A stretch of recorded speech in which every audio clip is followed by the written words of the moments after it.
ישראל, זה לא יפה שאת עושה ככה לפלסטינים. מה? תתאפסו על עצמכם, באמת.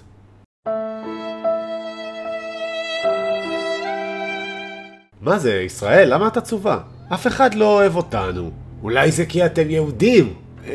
כן, טוב, תנו לנו לנסות לנסח את זה אחרת. אולי זה כי אתם כובשים ומדכאים עם שלם מאז מלחמת ששת הימים? לזה התכוונתי.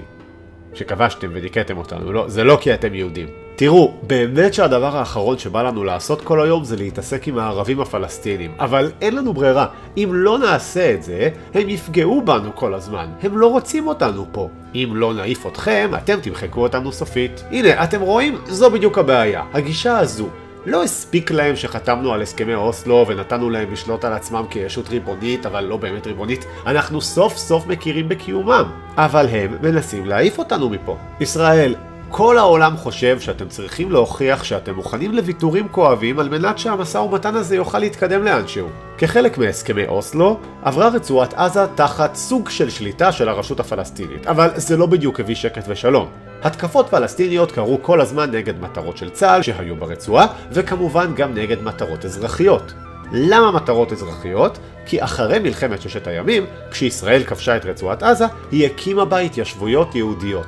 גוש ההתיישבות הזה הוא מה שנקרא גוש קטיף. ההיגיון ההתחלתי היה לייצר מעין הפרדה בין ריכוזי האוכלוסייה ברצועה, למשל בין העיר עזה לבין העיר רפיח. כך יהיה אפשר לוודא שלא נוצר רצף טריטוריאלי ערבי עוין. בכל מקרה, אז כל הזמן היו דרמות בעזה, ומבצעים בעזה, ומחבלים בעזה, והסתבכויות של ישראל עם דעת הקהל הבינלאומית עם עזה. ולישראל זה... טוב, לישראל לא היה כוח לזה יותר. בבירור, עזה לא הייתה שווה את כל זה. הרי למה? למה שישראל תתעקש לשלוט על הרצועה העלובה הזו, שהיא לא מקבלת ממנה שום דבר חוץ מאשר כאב ראש ודרמות. וכך התחילה להסתובב לה המחשבה שעדיף להתנתק מרצועת עזה. כלומר, לעזוב את רצועת עזה באופן חד צדדי, בלי שום קשר למשא ומתן עם הפלסטינים, ולקבוע עובדות בשטח. ישראל לא חלק מזה יותר. ובאמת, בבחירות ב-2003, עמרם מצנע, שעמד בראש מפלגת העבודה, והתמודד נגד אריאל שרון, שעמד בראשות הליכוד, על ראשות הממשלה, הציע לסגת מרצועת עזה. באמת, כי זה לא שווה את זה. שרון ענה לו שדין נצרים כדין תל אביב.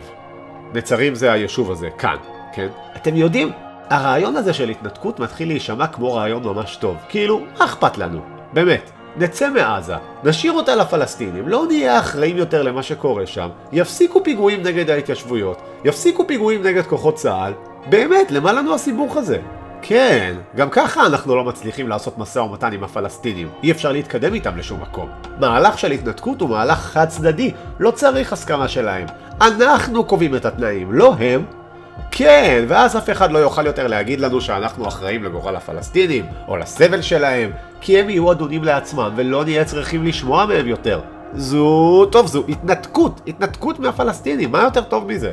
לא רק זה, אלא גם שנשיא ארצות הברית בזמנו, ג'ורג' בוש הבן, שלח מכתב לראש הממשלה בו הוא מביע תמיכה בהתנתקות, וטען שארצות הברית תשמור על האינטרסים הישראלים, אם ישראל רק תבצע את התוכנית.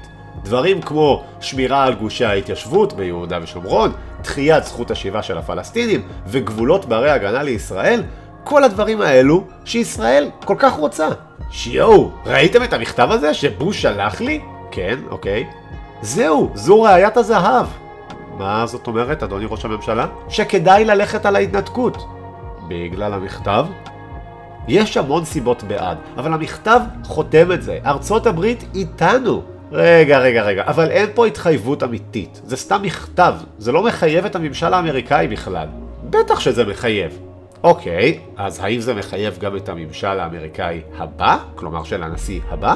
לא, זה לא מחייב אותי. אבל אני מהעתיד ביחס אליכם, אז אתם עוד לא יודעים את זה. אבל התשובה היא לא, זה לא מחייב אותי. אתם יכולים לקבל כמה מכתבים שאתם רוצים. שמעת משהו? אני לא שמעתי כלום. טוב, זמן ללכת לדאוג להתנתקות. כן, אז הצהרות אולי מחייבות אנשים לפעמים, אבל אנשים מתחלפים. מדינות לא. טוב, בעצם מדינות כן מתחלפות, אבל לאט בהרבה מאשר שאנשים מתחלפים. בכל מקרה, ברגע שבימין הישראלי מתחילים להבין שתוכנית ההתנתקות מתחילה להתבשל, התחילו התנגדויות לה. זו בריחה. איך ארגוני הטרור יפרשו את זה? כחולשה ישראלית. ניצחון הטרור, ממש. כן, ואיך נטפל בטרור מעזה אם אין לנו בכלל נוכחות בה? כן, ואנחנו אמורים לסמוך על הסכמי אוסלו ועל הפלסטינים שפתאום יהיו נחמדים? כן, וגם, סליחה, שרון נבחר עם מנדט של אנשים שמתנגדים לתוכנית הזו, איך הוא פתאום יכול ללכת ולבצע אותה? כן, וגם איזו התנהגות זו בכלל לקחת בן אדם שגר איפשהו ופשוט לפנות אותו? כן, וגם עזה היא בעצם חלק מארץ ישראל השלמה והמובטחת. כן, זה טיעון דתי, אבל הוא גם יכול לתפוס במעגלים מסוימים. המחאה נגד תוכנית ההתנתקות הייתה מחאה בין הגדולות שהיו בהיסטוריה של ישראל, וראש הממשלה אריאל שרון, הרי היה איש ליכוד, אי אפשר עד כדי כך ללכת נגד דעת הקהל. אז מה עושים? אנחנו הולכים לקיים משאל לכל מתפקדי הליכוד על מנת לבדוק את התמיכה שלהם בתוכנית ההתנתקות. באמת?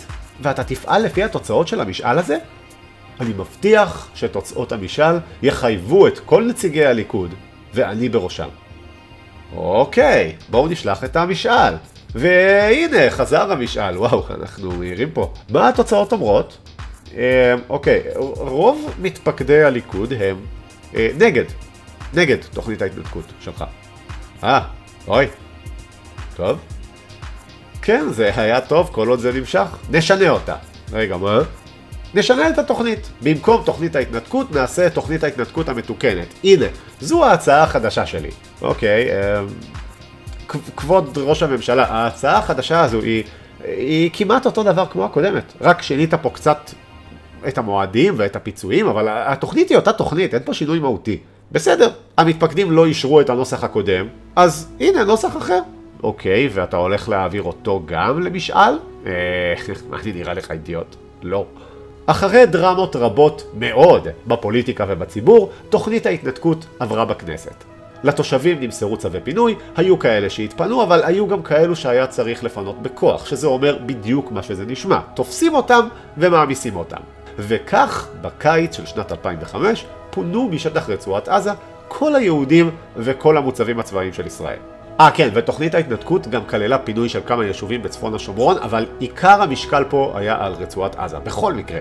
אז הפינוי הושלם, והשליטה על רצועת עזה נמסרה לידי הרשות הפלסטינית, כפי שתוכנן. יש! שלום! אני מביא השלום הגדול. יונת השלום! האדוני ראש הממשלה, העזתים חוגגים את העזיבה שלנו. כן, כן. זה טוב, כולם שמחים. הם שורפים את מבני בתי הכנסת. זו הדרך שלהם להכניס אורחים, לא? הרשות הפלסטינית לא מצליחה להשתלט על האירוע. אל דאגה, אני בטוח שהם השתלטו על מה שקורה שם. ואז חמאס השתלט על רצועת עזה והעיף משם את הרשות. יש על זה פרק, 2 אפילו. תלוי איך סופרים, אולי טכנית יש אפילו יותר. אבל לפחות הייתה תוכנית פינוי פיצוי למפונים, כלומר לכל המפונים מגיע פיצוי. אתם יודעים הרי לאנשים היה רכוש ובתים ומקומות תעסוקה, והמדינה הייתה נחושה לפצות את המפונים ולעזור להם לבנות את חייהם מחדש. רק שוועדת חקירה ממלכתית קבעה שהמדינה כשלה בפיצוי של המפונים ובטיפול בהם ובשיקום שלהם. ולגבי דעת הקהל, בזמן ההתנתקות רוב הציבור היה בעד. אבל כבר לא המון זמן אחריה, רוב הציבור חשב שההתנתקות הייתה טעות. הגיוני לצפות לכך שהיום אפילו יותר אנשים חושבים שמדובר היה בטעות. ושרון, בערך חצי שנה אחרי ההתנתקות, שרון סיים את מסעו הפוליטי כשלקה באירוע מוחי ושקע בתרדמת. הוא הוחלף בתפקידו כראש ממשלה על ידי אהוד אולמרט. ישראל, זה לא יפה שאתם ככה עושים לפלסטינים. מה?